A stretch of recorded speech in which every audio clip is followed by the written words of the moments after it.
Welcome back to the channel, and welcome to the first installment of Scuff to Buff. Basically, what we're going to be doing is starting off with a keyboard. It can either be a custom one, like the Skyloong GK87 we're starting off with, or a pre-built keyboard, going over some of the issues with it and seeing what we can do in increments to improve upon that experience. Now again, we're starting off with a build that we threw together in the Skyloong GK87. Just for the sake of record, the switches we're using are Kale Domiki Cyberpunk tactile switches, and the cap set we've gone with is a Loop Pudding V2 cap set. There'll be more on each of those components in standalone content pieces. The focus for today is the Skyloong GK87 itself, because out of the box, it's got this really bad problem with sounding remarkably hollow because this doesn't come with any case foam, and really resonant because it's got what I suspect to be a steel plate and doesn't have any plate foam. So we're going to address all those problems and go over how to address all of those problems should you own a Skyloong GK87 and want to tackle this for yourself. To start, here's the basic tools needed for this operation. Links to everything in today's video are listed in the description below.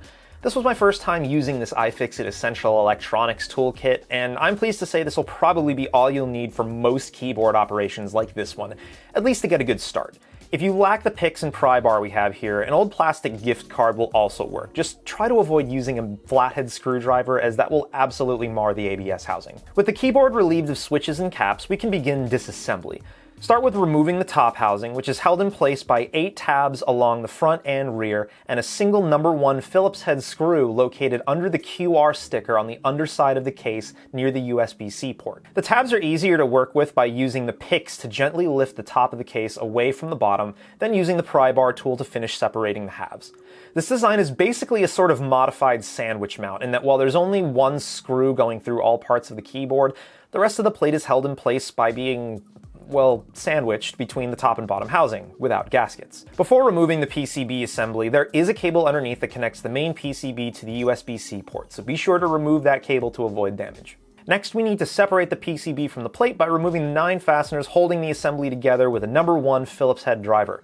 Not only will this be necessary for applying plate foam, but it's also needed to remove the spacebar stabilizer, since, in all the designer's infinite wisdom, foam was placed flanking the spacebar switch that stuck to the PCB, thus disallowing removal of the stabilizer for some much-needed tuning. You can opt to reuse the foam for yourself, but know that it will make maintenance on your spacebar stabilizer a pain in the future. Even before removing the plate, we see something intriguing but odd near the aero cluster. There are 5 hidden hot swap sockets present on this PCB. When this keyboard was ordered from drop, there was 0 mention of these 5 additional sockets. However, pulling up the KP Republic listing on Amazon.com reveals that, yes, in fact, this board does come with 5 additional hot swap sockets, but neither the plate or the case allow you to access all of these at any given time.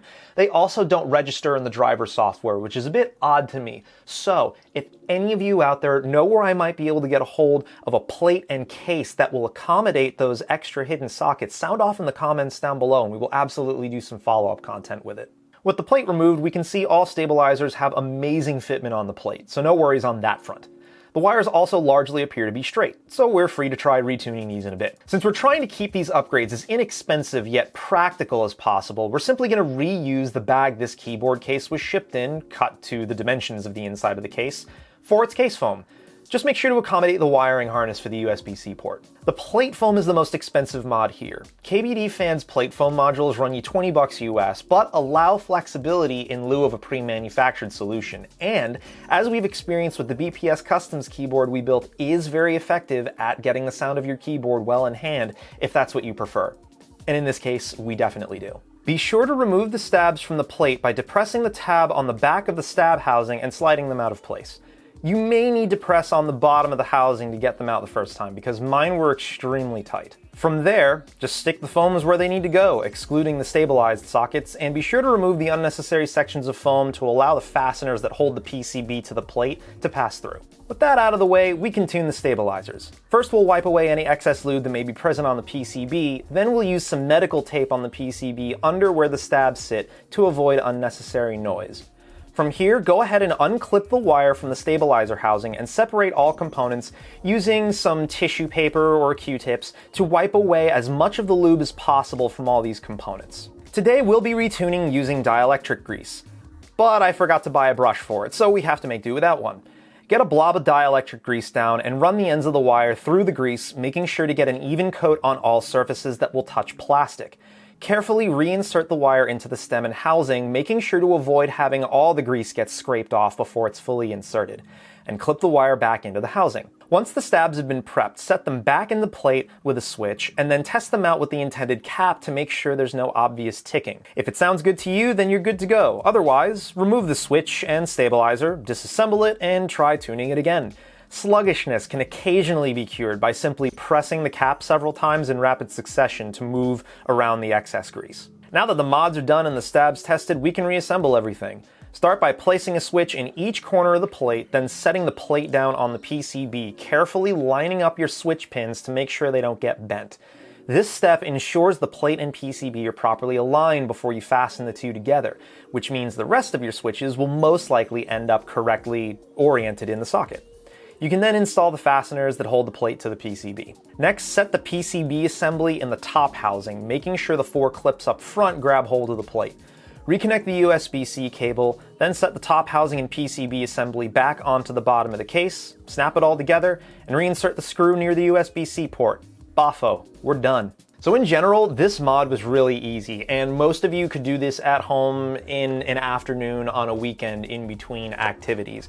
And it really didn't throw any curveballs at us, other than my difficulties with getting stabilizer housings out of the plate. Again, nothing wrong with that. It's just I'm shocked to see plate mount stabilizer housings fit that cleanly in a plate. And as you'll hear in the typing test at the end of the video, the impact of these mods on this keyboard was admittedly very noticeable. But there's still some sus behavior going on here. I'm not liking what's going on with the spacebar. I think we might actually be dealing with a warped spacebar. Also, not really a fan of the Cyberpunk tactile switches, but again, we will go over those in a different content piece. Suffice it to say, this keyboard is going to be getting some more coverage on Scuffed Buff. And if you made it this far, thank you so much for watching. I hope you found this helpful. Bear in mind, just because we're only specifically covering the Skyloong GK87 doesn't mean these mods can't technically be applied to your keyboard as well if it has similar construction and layout to it. So if you have any questions about anything that was covered today, make sure to hit me up down in the comments below. I will do my best to answer them for you. Again, one-person operation here. I'm doing my best. And as always, I'll catch you all next time. Take it easy.